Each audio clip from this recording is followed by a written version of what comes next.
forever on fire. Belthangady ಶಾಸಕ ಹರೀಶ್ ಪೂಂಜಾ ವಿರುದ್ಧ ಕೋಟಿ ಕಿಕ್ ಬ್ಯಾಕ್ ಆರೋಪ ಕೇಳಿ ಬಂದಿದೆ.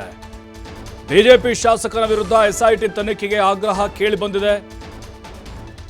ಆಗ್ರಹ ಮಾಡ್ತಾ ಇದ್ದಾರೆ ಈಗ. ಹಾಗಾದ್ರೆ ಏನಿದು ಪ್ರಕರಣ? ಯಾವ ಟೈಮ್ನಲ್ಲಿ ಹರೀಶ್ ಪೂಂಜಾ ಕಿಕ್ ಬ್ಯಾಕ್ ಪಡೆದಿದ್ದಾರೆ ಅನ್ನುವಂಥ ಆರೋಪ. ಬೆಳ್ತಂಗಡಿ ಪ್ರವಾಸಿ ಮಂದಿರ ನಿರ್ಮಾಣದಲ್ಲಿ ಭಾರೀ ಗೋಲ್ಮಾಲ್ ನಡೆದಿದೆ ಅನ್ನುವಂಥ ಆಪಾದನೆ.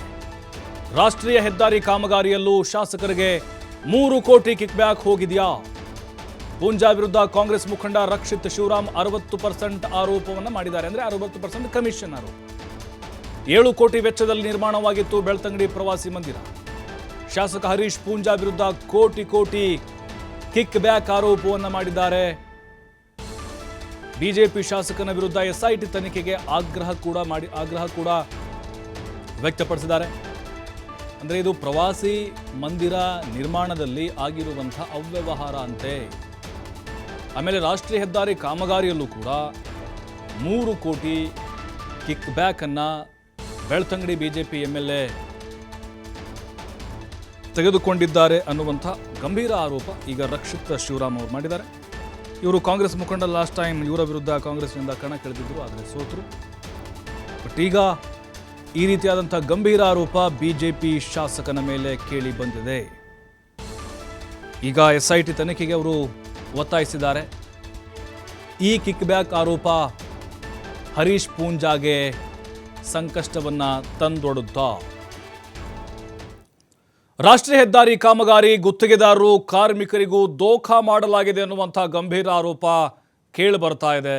ಕೇವಲ ಕಿಕ್ ಬ್ಯಾಕ್ ಅಷ್ಟೇ ಅಲ್ಲ, ಕೆಲಸ ಮಾಡಿದಂತಹ ಕಾರ್ಮಿಕರಿಗೆ ಗುತ್ತಿಗೆದಾರರು ಮೋಸ ಮಾಡಿದ್ದಾರಂತೆ. ಕೆಲಸ ಮಾಡಿಸಿಕೊಂಡು ಹಣ ನೀಡದೆ ಪರಾರಿ ಆಯಿತಾ DP ಜೈನ್ ಗುತ್ತಿಗೆ ಸಂಸ್ಥೆ. ದಕ್ಷಿಣ ಕನ್ನಡದ ಪುಂಜಾಲಕಟ್ಟೆ ಟು ಚಾರ್ಮಾಡಿ ಹೆದ್ದಾರಿ ಕಾಮಗಾರಿ ಇದು. ಹಲವು ವರ್ಷಗಳ ಹಿಂದೆ ಆರಂಭವಾಗಿತ್ತು ಮಹತ್ವಾಕಾಂಕ್ಷಿ ಯೋಜನೆ. ಅರ್ಧಂಬರ್ಧ ಕಾಮಗಾರಿಯಿಂದ ಸದ್ಯಕ್ಕೆ ರಸ್ತೆ ಅನ್ನೋದು ಅಯೋಮಯ ಆಗಿಬಿಟ್ಟಿದೆ. ಮುಂಚಿತವಾಗಿ ಕೆಲಸ ಮಾಡಿತ್ತು ವಿವಿಧ ಗುತ್ತಿಗೆದಾರರು, ಭಾರಿ ನಷ್ಟ ಆಗಿದೆ. DP ಜೈನ್ ಸಂಸ್ಥೆ ವಿರುದ್ಧ ಕಾಂಗ್ರೆಸ್ ಮುಖಂಡ ರಕ್ಷಿತ್ ಶಿವರಾಮ್ ಗಂಭೀರ ಆರೋಪವನ್ನು ಮಾಡಿದ್ದಾರೆ. DP ಜೈನ್ ಸಂಸ್ಥೆಯಿಂದ ಹರೀಶ್ ಪೂಂಜಾ 3 ಕೋಟಿ ಕಿಕ್ ಬ್ಯಾಕ್ ಪಡೆದಿರುವಂಥ ಆರೋಪ ಇದೆ. ನೋಡಿ, ಅಲ್ಲಿ ಗುತ್ತಿಗೆದಾರರು ಕಾರ್ಮಿಕರಿಗೂ ದೋಖಾವನ್ನು ಮಾಡಿದ್ದಾರಂತೆ ಹರೀಶ್ ಪೂಂಜಾ. ಈ ಬಲವಾದಂಥ ಆರೋಪ ಕೇಳಿ ಬಂದಿದೆ ಈಗ ಹರೀಶ್ ಪೂಂಜಾ ವಿರುದ್ಧ.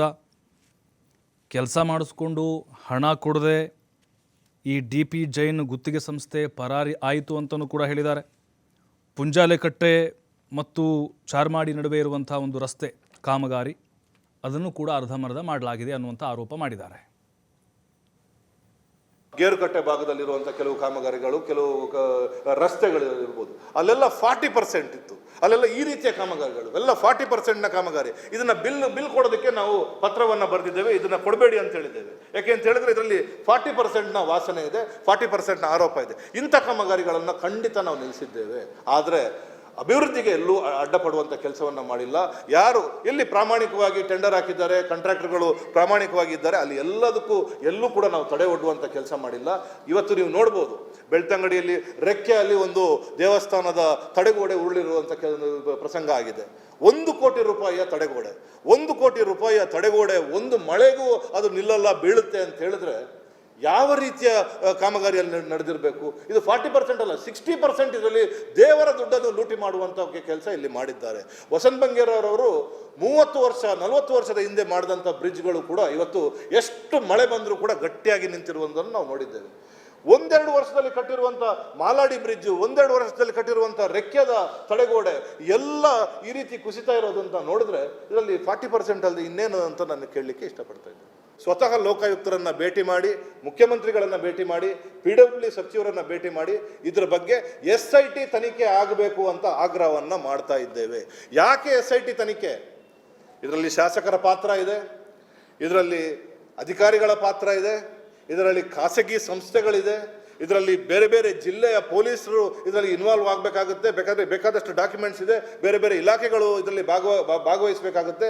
ಹೀಗೆ ಸಮಗ್ರವಾಗಿ ಎಲ್ಲರೂ ಇದರಲ್ಲಿ ತನಿಖೆಯಲ್ಲಿ ಭಾಗವಹಿಸೋದ್ರಿಂದ SIT ತನಿಖೆಗೆ ಆಗ್ರಹವನ್ನು ಮಾಡ್ತಾ ಇದ್ದೇವೆ. ಇವತ್ತು ರಾಜ್ಯದಲ್ಲಿ ಬೇರೆ ಬೇರೆ ಭ್ರಷ್ಟಾಚಾರ, ಇವತ್ತು ಪರಶುರಾಮ ಥೀಮ್ ಪಾರ್ಕಲ್ಲಿ ಇಷ್ಟು ದೊಡ್ಡ ಭ್ರಷ್ಟಾಚಾರ ಆಗಿದೆ ಅಂತ ಹೇಳಿದ್ರೆ ಬೆಳ್ತಂಗಡಿಯಲ್ಲಿ ಅದಕ್ಕಿಂತ ದೊಡ್ಡ ಭ್ರಷ್ಟಾಚಾರ ಆಗಿದೆ. ಇದನ್ನು ಸಾರ್ವಜನಿಕರ ಮುಂದೆ ತಂದು ಇಡುವವರೆಗೂ ನಾವು ಹೋರಾಟವನ್ನು ಮುಂದುವರಿಸ್ತೇವೆ ಅನ್ನೋ ವಿಚಾರವನ್ನು ಹೇಳಲಿಕ್ಕೆ ಇಷ್ಟಪಡ್ತಾ ಇದ್ದೇವೆ.